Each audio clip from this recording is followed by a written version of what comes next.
Washington. The meeting, to say the least, had not gone well. Upset at a presidential dressing down, Attorney General Jeff Sessions had just left the White House vowing to resign. Reince Priebus, the White House Chief of Staff, raced out of the building, found him in his car, banged on the door and implored him to come back inside. The dramatic episode, described by Mr. Priebus in a soon-to-be-released book, proved a turning point in the relationship between President Trump and his Attorney General, one that has shaped the administration ever since. More than any president in modern times, Mr. Trump has engaged in a high-stakes public conflict with the Justice Department with extensive potential consequences. Mr. Priebus's account comes in a new chapter included in the paperback edition of The Gatekeepers, How the White House Chiefs of Staff Define Every Presidency, by Chris Whipple, to be published on March 6 by Broadway Books. In interviews with the author, Mr. Priebus gave the first extended description of his tumultuous 6 months as Mr. Trump's top aide. Vanity Fair posted an excerpt from the new chapter on Wednesday. Mr.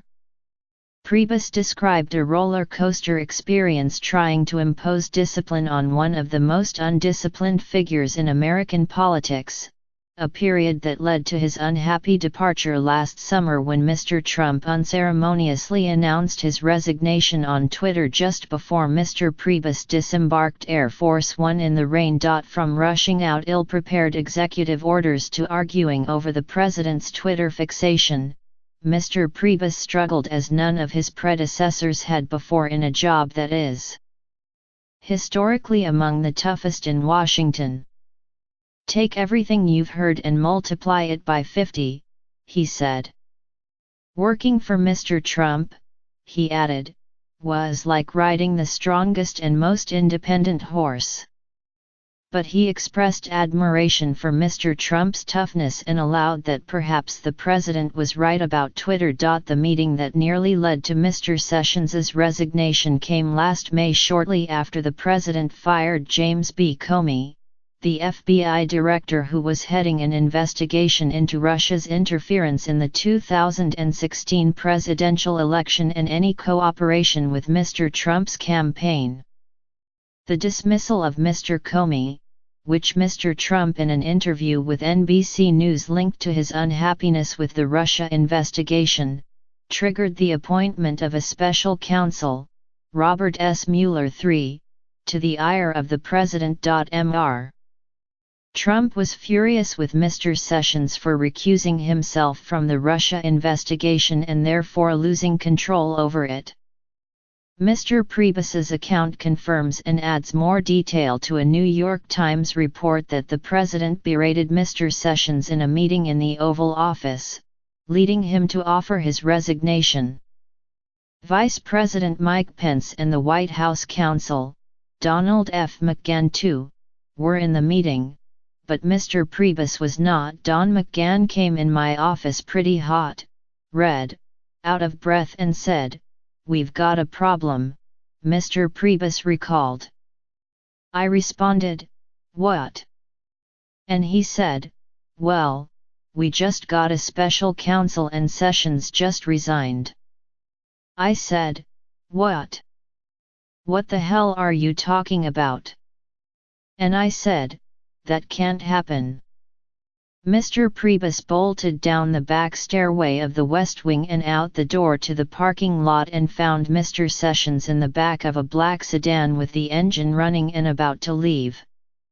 I knocked on the door of the car and Jeff was sitting there and I just jumped in and shut the door and I said, "Jeff, what's going on?" Mr. Priebus said. And then he told me that he was going to resign. I said, "You cannot resign. It's not possible." "We are going to talk about this right now," Mr. Priebus continued. So I dragged him back up to my office from the car. "Pence and Bannon came in," he added, referring to Stephen K. Bannon, the president's chief strategist, and we started talking to him to the point where he decided that he would not resign right then and he would instead think about it. In the end, Mr. Sessions still drafted a resignation letter later that night and sent it to the White House. Mr. Priebus then went to work on Mr. Trump, arguing that he should not accept it. The president reluctantly agreed and Mr. Sessions stayed. But that did not end the danger to the Attorney General. A couple months later, Mr. Trump took his anger with Mr. Sessions public by telling the New York Times in an interview that he would not have appointed him Attorney General had he known that he would recuse himself. Behind the scenes, Mr. Trump once again demanded Mr. Sessions's resignation. Citing a White House insider, Mr. Whipple's book says the president told Mr. Priebus to act on his order. "Don't try to slow me down like you always do," Mr. Trump told him. "Get the resignation of Jeff Sessions." Mr. Priebus, however, did try to slow him down and argued that pushing out Mr. Sessions would result in the resignations of the second and third-ranking Justice Department officials too. "If I get this resignation, you are in for a spiral of calamity that makes Comey look like a picnic," Mr. Priebus warned him. Again, Mr. Trump backed down. But in other ways he did not.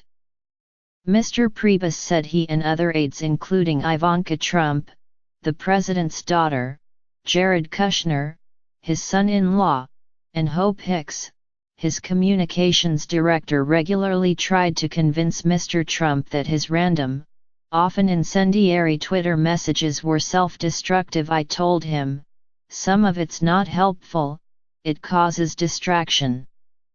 We can get thrown off our message by tweeting things that aren't the issues of the day," he said. But he did not get through.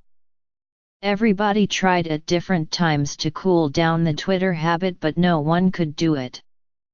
Not me, Jared, Ivanka, Hope. Even the First Lady weighed in when her husband addressed Congress. After the joint session, "We all talked to him and Melania said, 'No tweeting,'" Mr. Priebus said. "And he said, 'Okay' for the next few days. We had many discussions involving this issue. We had meetings in the residence. I couldn't stop it." The challenge was clear from the very start when Mr. Trump called him the morning after he was sworn in ranting about news coverage comparing the size of his inaugural crowd with that of his predecessor. Mr. Priebus tried to calm the new president, but ultimately had to go along. "Am I going to go to war over this with the President of the United States?" he asked himself. Mr. Priebus's inability to control Mr. Trump or even control who could wander in and out of the Oval Office caused consternation. Mr. Bannon told Mr. Whipple that John F. Kelly, then the Secretary of Homeland Security, complained to him about it. "He said to me, 'It really upsets me that I walk in the Oval Office and it's like Grand Central Station,'" said Mr. Bannon. Ultimately, Mr. Trump would pick Mr. Kelly to replace Mr. Priebus.